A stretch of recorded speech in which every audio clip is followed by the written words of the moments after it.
Kejadian pasal 44.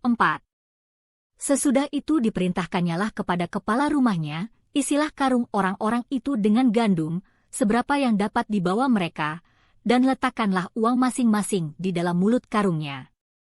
Dan pialaku, piala perak itu, taruhlah di dalam mulut karung anak yang bungsu serta uang pembayar gandumnya juga. Maka diperbuatnyalah seperti yang dikatakan Yusuf.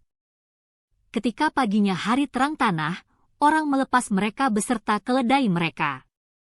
Tetapi baru saja mereka keluar dari kota itu, belum lagi jauh jaraknya, berkatalah Yusuf kepada kepala rumahnya, "Bersiaplah, kejarlah orang-orang itu, dan apabila engkau sampai kepada mereka, katakanlah kepada mereka, mengapa kamu membalas yang baik dengan yang jahat? Bukankah ini piala yang dipakai tuanku untuk minum dan yang biasa dipakainya untuk menelaah? Kamu berbuat jahat dengan melakukan yang demikian."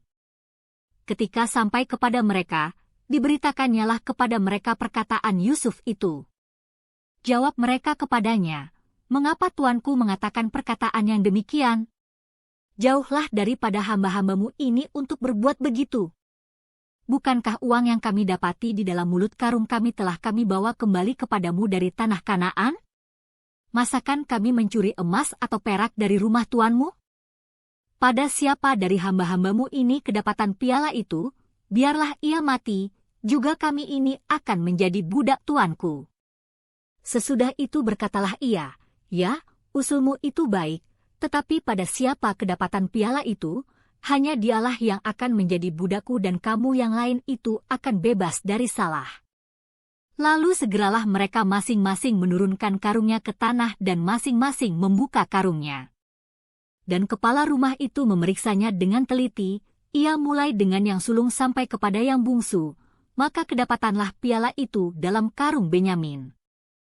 Lalu mereka mengoyakkan jubahnya dan masing-masing memuati keledainya, dan mereka kembali ke kota.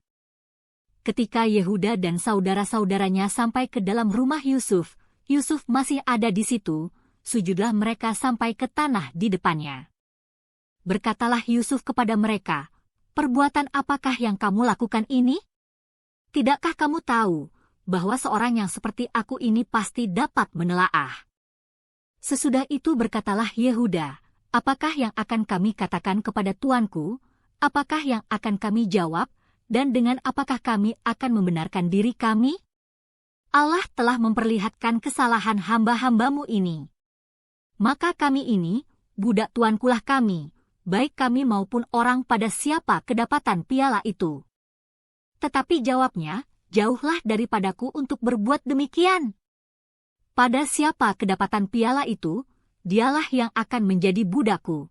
Tetapi kamu ini, pergilah kembali dengan selamat kepada ayahmu."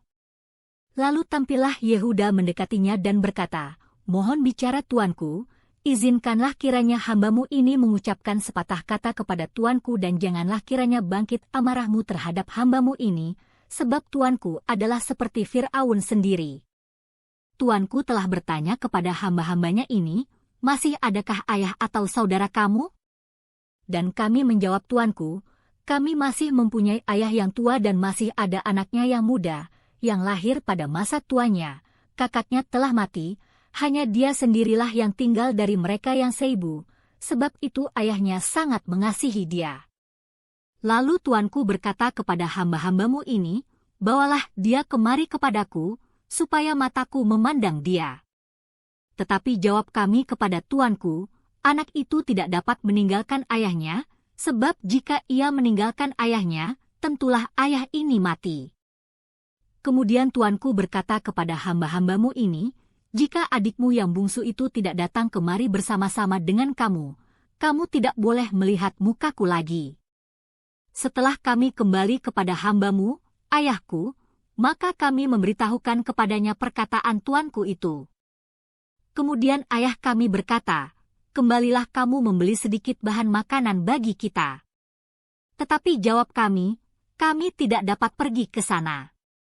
Jika adik kami yang bungsu bersama-sama dengan kami, barulah kami akan pergi ke sana, sebab kami tidak boleh melihat muka orang itu, apabila adik kami yang bungsu tidak bersama-sama dengan kami.